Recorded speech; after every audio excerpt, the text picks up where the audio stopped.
첫 번째 순서 발표 진행하도록 하겠습니다. 처음에 한국산업경제연구소의 이명법 소장님 나오셨는데요. 이 행사를 같이 또 기획하신 주체이시기도 합니다. 부동산 정책이나 산업경제 분석, 공공개발 주택 수요에서 굉장히 많은 전문 식견을 갖고 계셔서요. 큰 도움이 될 것 같습니다. 박수로 맞아주십시오.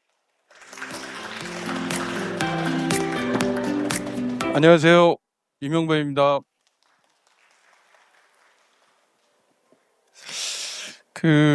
이번에는 저희 프롭테크하고 디벨로퍼 협회가 공동 주최하긴 하는데 저희 디벨로퍼 글자가 뒤에 있어서 조금 아쉽습니다.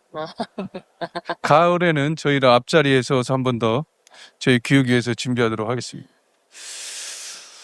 일부 이재명 정부의 1주년 정책 많이 들으셨나요? 네. 거기 제가 아까 잠깐 슬라이드에 보니까 앞으로 주택 공급 정책이 매입형 신속주택을 확대하겠다는 글자가 제 눈에 딱 들어오더라고요.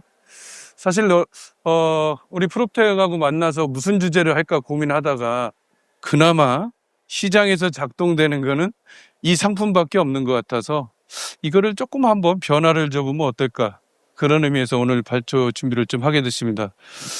우선 지금 시장에 대해서 제가 한번 쭉 살펴보니까 여러분 지금 시장은 어떻게 느끼고 계세요? 아마도 오늘 오신 이 자리에 앉아 계신 분들은 두 가지 유형의 성격을 갖고 있다고 저는 생각을 합니다. 첫 번째는 거리 조정에 약간 실패한 마라토너? 이런 약간 생각이 좀 났고요. 두 번째는 만기 전역을 앞둔 병장님들이 오시지 않았을까, 그런 생각을 좀 가져봅니다. 그렇듯이 지금 이 시작은 되게 과도기적인 시작이라고 생각합니다. 그런 의미에서 오늘 약간의 이 시장에서 작동되고 있는 LH가 매입 약정을 해줌으로써 쉽게 무혈 입성할 수 있다는 이 사업이 과연 진정성이 있나, 혹은 앞으로 어떻게 변해가야 되는지 이 부분에 대해서 오늘 제가 발표를 할 텐데, 참고적으로 제가 이 주제를 오늘 선택하게 된 계기는 제가 마침 올해 1월 8일부터 이 연구소에 소장으로 취임을 했는데 마침 저희 연구소에서 공사비 원가 검증을 좀 하고 있습니다. 그래서 이 승인권자 입장에서 바라보는 이 상품하고 혹은 공급자 입장에서 바라보는 어떤 시장의 니즈가 조금 맞지 않는 것 같아서 그런 의미에서 대안을 한번 제시해 드리고자 제가 오늘 이 주제를 선택을 했습니다. 다만 이게 지금 시간 제약이 저한테 주어진 게 딱 15분을 말씀하셔서 되게 아쉽습니다. 제가 슬라이드가 50컷이라서 아마 큰 얘기는 못할 것 같고요. 그냥 제목 위주 정도만 읽어야 되지 않을까 싶습니다. 다만 이 변곡점을 어떻게 바라볼 거냐, 이 점에 대해서는 조금 다르게 인식을 해야 될 것 같은데요. 그동안 20개월 동안의 이 제도는 매입 가격 산정 방식을 감정평가형에서 공사연동제로 바꿨습니다. 그럼에도 불구하고 공사연동제가 불과 1년 만에 작년 12월에 대통령의 한마디에 의해서 다시 감정평가형으로 바뀌었습니다. 이 제도가 올해 4월부터 시행이 됐기 때문에 과연 이 물량을 얼마만큼 시장에 공급될 수 있는가가 사실 퀘스천입니다. 이 부분에 대해서 아마 시장에서 바라보고 있는 것 같고요. 두 번째는 이 LH 매입형 임대주택이 지금 현재 임대 손실이 2조 7천억입니다. LH가. 이 부채를 감당하면서 지속적으로 얼마만큼 동력을 갈 거냐. 정부가 이야기하는 3만 8천 호에서 엊그제 보도자료에 보니까 9만 호를 또 공급하겠다고 또 보도자료가 나왔더라고요. 과연 지금의 LH 재무구조로 가능한 이야기인가? 아마도 조금 부정적이지 않을까, 그런 의미에서 오늘 제가 몇 가지 대안을 드릴 건데 그게 새로운 어떤 대안책이 될 거고, 아마 어쩌면 이 대안책을 가지고 우리 프롭텍 회원들과 저희 디벨로퍼가 조인할 수 있는 방법 찾아보면 어떨까, 그런 의미에서 했습니다. 우선 시간이 많지 않아서 최근에 그 언론 보도자료에 나온 정부 정책 1주년 아마 전타임에서도 아마 설명 들으신 것 같은데요. 제일 많이 나오는 키워드 한 10개 정도 앞에 보이는 것 같고요. 아시는 대로 한 7개 정책축으로 가는 것 같습니다. 그중에서 제일 눈에 띄는 것은 투기라는 단어가 제일 많이 나오고 있는 것 같고요. 집값, 안정화, 주택, 이 부분이 이재명 정부에서 제일 1년 동안 많이 한 발언 빈도수로 느껴집니다. 아마도 우리가 빨간 글씨, 크게 큰 글씨가 눈에 많이 띄는 것 같고요. 두 번째, 언론 보도 자료들에 최근에 1개월 동안 급속하게 많이 쏟아내고 있는 언론 보도 자료를 제가 한번 딱 보니까 크게 눈에 가는 클럽 글자가 띄더라고요. 주택을 닥치고 지어야 한다. 왠지 다급하다라는 느낌이 살짝 들더라고요. 두 번째는 가든파이브 같은 경우 상가 호텔을 교외로 변신시키겠다. 우리 디벨로퍼 협회에서도 비주거용 상품에 대해서 연일 노력하고 있는데 이게 이제 가시적으로 이제 나타나고 있다라는 조금 생각이 들고 있고요. 세 번째는 이 임대를 누가 살 거냐. 미래 수요에 대해서 이야기들이 많이 나오고 있는 것 같습니다. 그렇다면 과거 수도권에 16,000호를 언제까지 공급할 거냐 이런 문제들도 되게 대두되고 있는 것 같고요. 그러면서 공급기관인 LH 과연 8개월째 수장이 없는 상태에서 선장이 없는데 과연 누가 이걸 끌고 갈 거냐. 제가 어제 강의 준비를 했는데 오늘 사장님이 발표나신 것 같더라고요. 네, 어쨌든 기대를 많이 한번 해보겠습니다. 두 번째는 이 정부가 지향했던 게 국공유지의 도심의 공급 확대 정책이었는데 벌써 1년째 도심 공급의 대안은 하나도 안 나오고 있습니다. 그렇다면 지금 어떤 대안을 갖고 있는가는 이 기사에서 살짝 느껴지더라고요. 아마도 대부분의 국공유지를 건드리기 어렵다 보니 이제는 서울시 25개 구 중에 밀도가 제일 낮은 중공업 지역에 공급을 확대할 수밖에 없는 이제 시점에 와 있는 게 아닌가 해서 앞으로 정책 기준은 서울시의 주택 준공업 지역 쪽으로 선회할 방향성이 크다라는 게 느껴집니다. 자, 그 사이에 일주일 사이에 언론 헤드라인 전부 다 뽑아보니까 제가 보기에 한 6가지가 눈에 띄는데요.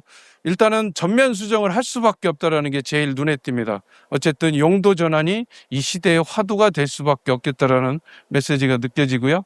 과연 시장은 이미 이동을 했습니다. 사업자만 남아있게 됐습니다. 지도는 완전히 바뀌었습니다. 규칙도 바뀌었고 승부처가 이제 바뀌었습니다. 과거에 해던 패턴 택지개발지구 내에서 우리가 추첨과 입찰을 통해서 민간이 개발하던 시대는 이제 끝났습니다. 공공주도 시장에 가는 데 있어서 시장 플레이어는 이제 룰을 바꿔야 된다고 이제 생각을 합니다. 지금 진행하고 있는 매입형 주택의 제도도 바뀌었습니다.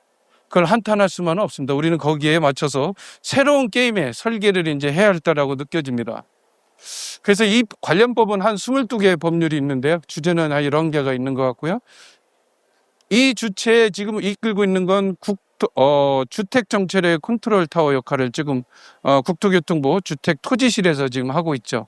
저희 이 산하기관들을 살펴보니까 저희 디벨로퍼 협회는 산하기관에 들어가 있습니다. 관련 기관은 아니고요. 어쨌든 디벨로퍼 협회의 역할이 되게 커졌다라는 인식을 좀 가질 필요가 있고 프롭테크도 가급적이면 저희 산하기관에 함께 했으면 좋겠습니다.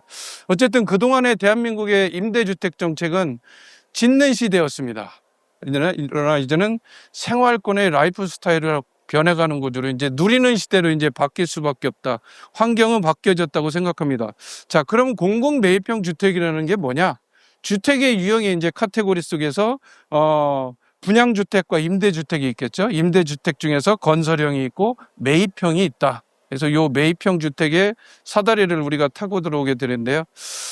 그동안에 정부는 2004년부터 본 제도를 시행해 왔고요. 지금까지 한 5곡지 변화의 과정을 겪어오고 있습니다. 그래서 2024년부터 감정평가형에서 건설형과 연동제로 1년 동안 시행하고 다시 룰을 바꿨다라고 보시면 될 것 같고요. 이 제도는 그럼 왜 하느냐? 예, 뻔합니다. 우리 금융이 작동되지 않다 보니 LH가 매입을 선약정을 해주기 때문에 금융이 따라 들어와서 우리는 지키만 하면 그대로 원금을 회수해가는 안전판을 역할을 해주기 때문에 들어와서 대부분 우리 업계에서 지금 작동되는 게 LH 매입형 주택밖에 없다라고 보시면 될 것 같고요. 그래서 이 룰은 약정의 형태 프로그램입니다. 16단계를 가지만 큰 꼭지는 한 4개 단계입니다. 신청을 하게 되면 약정을 체결하고 약정한 다음에 시공해서 최종 매입 결정을 하면 LH가 사가는 구조입니다. 그래서 매입 약정을 하게 되면 토지비의 80%는 토지비를 지불해 주기 때문에 어떻게 보면 시행사는 에쿼티를 자기 돈 넣다 빼서 다시 돌아가는 전형적인 시행 구조랑 똑같기 때문에 되게 할 수 있는 유인책이었다라고 보시면 됩니다. 다만 이 제도를 시행해 이 룰을 바꾸게 됐는데 그럼 어떤 형태가 있었느냐? 24년 이전까지만 해도 감정평가형으로서는 1년에 3,000가구도 매입 못하던 것을 건설원가 연동제로 바꾸면서 급격하게 15,000세대로 늘어났습니다. 그리고 또 올해부터는 늘어나는 세대수를 보고 5만 가구를 공급하겠다고 지금 바꿔놓은 어떤 목표치를 갖고 있는 상황입니다. 과연 최근에 다시 발표된 38,000호를 이제 9만 호까지 이제 키우겠다고 언론 보도 자료가 나와 있는데 과연 9만 호의 정책이 실현 가능한 정책일까가 퀘스천입니다. 두 번째는 일시적으로 공공이익을 샀을 때 과연 이건 소화를 해낼 수 있겠는가도 두 번째 퀘스천으로 느껴집니다. 그래서 제가 보기에 전월세 시장의 불안, 생태계가 앞으로 어떻게 갈 거냐 되게 딜레마일 것 같고요. 그래서 수도권의 9만 가구 공급을 위해서는 세 가지 정책 제안이 필요하다라고 제가 오늘 제안을 드리도록 하겠습니다. 그 일환에는 또 하나 이 사업을 주관하고 있는 LH의 재무 구조가 제일 이 사업의 성패가 되지 않을까. 그래서 자본의 유동성을 어떻게 LH도 극복하냐가 이 해결책의 대안이 되지 않을까 생각을 합니다.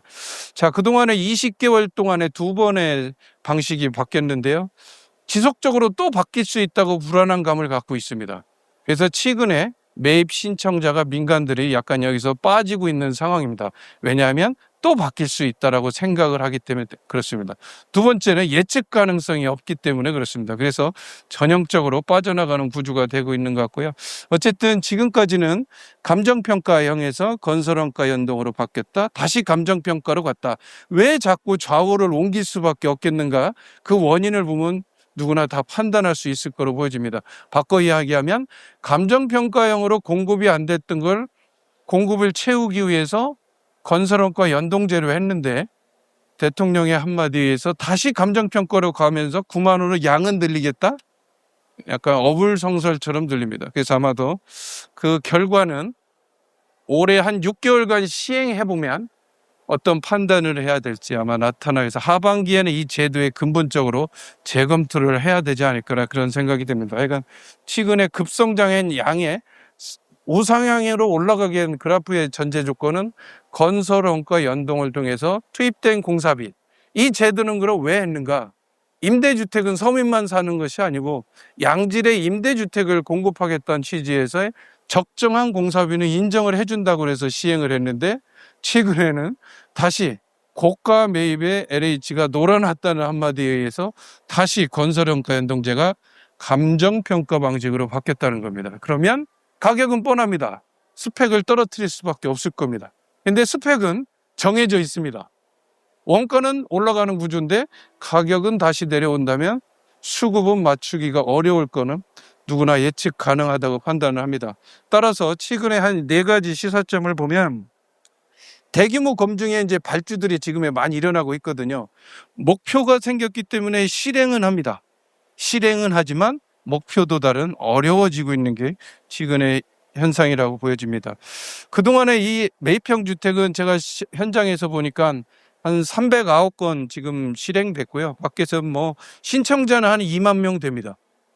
2만 명 중에서 실제 심의를 통과한 건 309건에 불과합니다. 그것도 보면 수도권에 4개가 지금 있는데 경기 남부, 서울, 경기 북부, 인천이 있는데 대부분은 경기 남부 축에 다 몰려 있다. 왜냐하면 이 표준지를 끌고 오면 최근에 주택이 많이 공급된 유사 사례를 갖고 끌고 오기 때문에 남부에 다 쏠릴 수밖에 없다. 그래서 이 패턴은 지속적으로 남부에 계속 갈 수밖에 없다는 양상이 보여지고요. 하여간 최근에 이제 4월 달부터 이제 패턴을 다시 감정평가형으로 바뀌었기 때문에 여기 한 5개월 정도 해보면 이 판가름이 다시 날 것으로 판단합니다.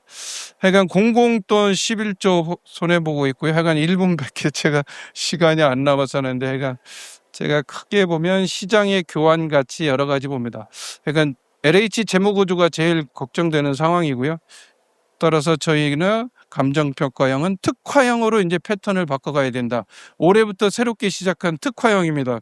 아마도 그래서 오늘 우리 프롭텍과 연관되는 건 허브의 거점화 전략입니다. 그래서 제가 4가지를 조금 제안을 드리는데 점이 이제 면으로 돼서 원가를 떨어뜨리지 않으면 기존에 50세대, 100세대의 구조로서는 토지가도 못 맞추고 공사비도 맞추기 어렵습니다. 그게 도시 재생의 허브 역할을 하는 군집행의 형태대로 바뀌어져야 된다. 그렇다면 두 가지를 다 떨어뜨릴 수 있다는 구조고요. 두 번째는 한 주체가 분양으로 일반형으로 해결하기는 어렵습니다. 다자간의 주체가 분양 초기에 가격을 낮추고 후속적으로 지속적으로 운영하면서 수익을 분담시켜서 적정의 밸런스를 낮추는 운영형 구조로 바뀌어야 된다. 운영을 하려고 하다 보니 네 가지 컨셉의 새로운 타겟팅이 필요하다는 겁니다. 첫째는 누구나 아는 청년입니다. 청년에게 일자리와 함께하는 구조 되게 필요하고요. 두 번째는 인구 구조입니다. 고령화에 맞춘 새로운 운영 구조가 같이 매칭이 돼야 된다는 거고요. 세 번째는 점으로서는 해결이 어렵습니다. 면으로 풀어야 됩니다. 면으로 풀기 위해서는 거리가 되게 중요합니다. 가로 환경을 통해서 인구 유입 정책에 함께 가야 된다는 포인트가 있고요. 네 번째는 일정한 수율을 갖고 가되 24시간 작동할 수 있어야 된다는 겁니다. 그래서 24시간 임대가 매입이 확정되는 건 일자리가 있는 주변이 좋습니다. 그래서 기성시가지보다는 인근에 산업단지, 도심산업이 됐든 외곽산업이 됐든 산업단지 인근에 있는 기업과 사전에 임대 수요를 확약을 하게 되면 분양도 되고 매입형도 두 개도 일시에 해결할 수 있다. 그래서 이 네 가지 솔루션을 어떻게 장착을 하냐에 따라서 LH 매입형 주택은 그동안 감정평가형에서 다시 건설업과 연동돼서 선회한 이 제도의 판을 다시 한번 바꿀 수 있는 네 개의 대안책이 되지 않을까 생각합니다. 따라서 제가 그동안에 저희는 이제 공간을 이제 만든다고 하고 그냥 일시적으로 밀어내는 양이었다면 이제는 소비자가 삶을 즐기는 공간으로 바뀌어져야 된다. 그런 의미에서 지금의 4개, 4개 주체가 다 협업하는 구조가 돼야 이 상품은 다시 작동할 수 있다고 생각합니다. 자, 정확히 10초 제가 소가되겠습니다. 감사합니다.